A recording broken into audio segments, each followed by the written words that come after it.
Mo, la, la, la, la, la. Oh, I didn't notice you there.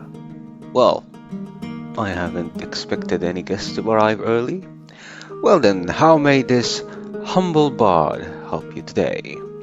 A rousing tune perhaps from my lute, or a song? Oh, you don't want to hear any of my singing or music?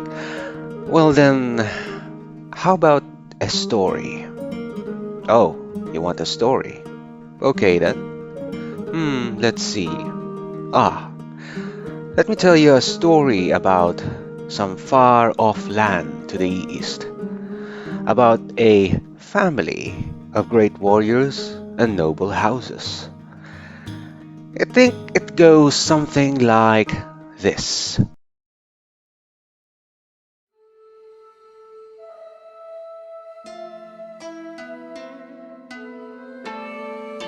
A Daughter of the Samurai by Etsu Inagaki Sugimoto. Chapter 1. Winters in Echigo. Part 1. Japan is often called by foreign people a land of sunshine and cherry blossoms.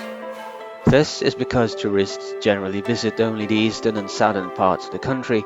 The climate is mild all the year around.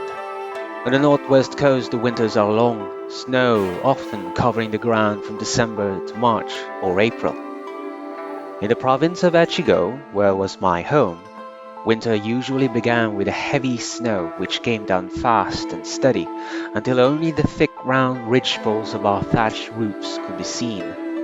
Then, groups of coolies with straw mats over their shoulders and big woven hats that looked like umbrellas came and with broad wooden shovels cut tunnels through from one side of the street to the other.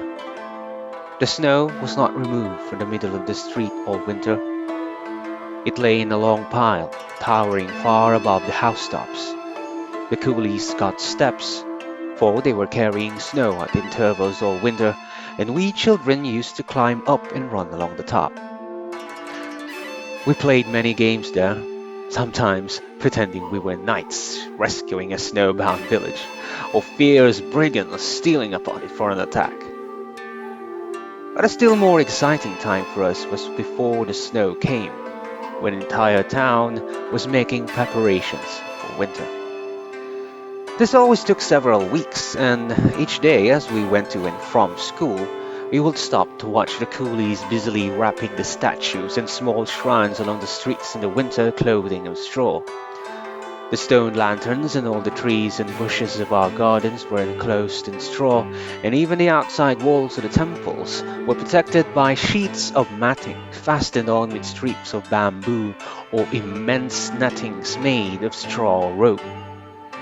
Every day the streets presented a new appearance, and by the time the big carved lions at the temple steps were covered, we were a city of grotesque straw tents of every shape and size, waiting for the snow that would bury us in for 3 or 4 months.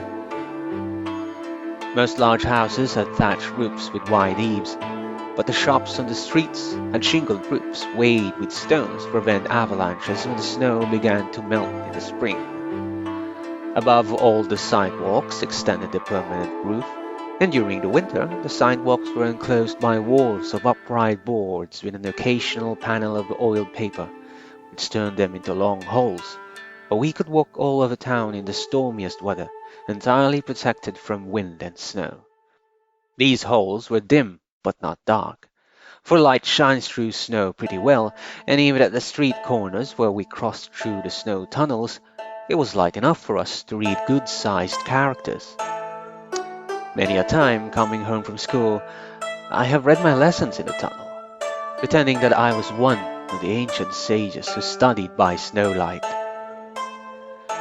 Echigo, which means behind the mountains, is so shut off from the rest of Japan by the long Kisu Range that during the early feudal days it was considered by the government only a frozen outpost, suitable as a place of exile for offenders too strong in position or influence to be treated as criminals. To this class belonged reformers. In those days, Japan had little tolerance for reforms, either in politics or religion, and an especially progressive thinker at court or a broad-minded monk was branded as equally obnoxious and sent to some desolate spot where his ambitions would be permanently crushed. Most political offenders that were sent to Echigo either filled the graves of the little cemetery beyond the execution ground or lost themselves in some simple home among the peasants. Our literature holds many a pathetic tale of some rich and titled youth who, disguised as a pilgrim, wanders through the villages of Echigo, searching for his lost father. The religious reformers fared better, though, for they generally spent their lives in working quietly and inoffensively among the people. Some founders of new Buddhist sects exiled for a lifetime were men of great ability, and gradually their beliefs spread so widely that Echigo became known all over Japan as the stronghold of Reform Buddhism. From earliest childhood, I was familiar with priest tales and was accustomed to seeing pictures of images cut on the rocks or carved figures standing in caves on the mountainsides, the work of the tireless hands of those ancient monks. End of Chapter 1, Part 1.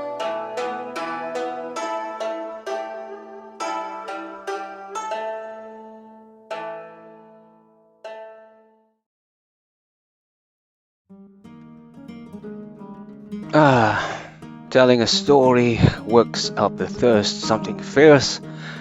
I think I'm gonna have to hold off for now. But never fret, my dear listeners, I will be back for more to continue this rousing tale. Until next time, I'm your humble bard, Mordecai.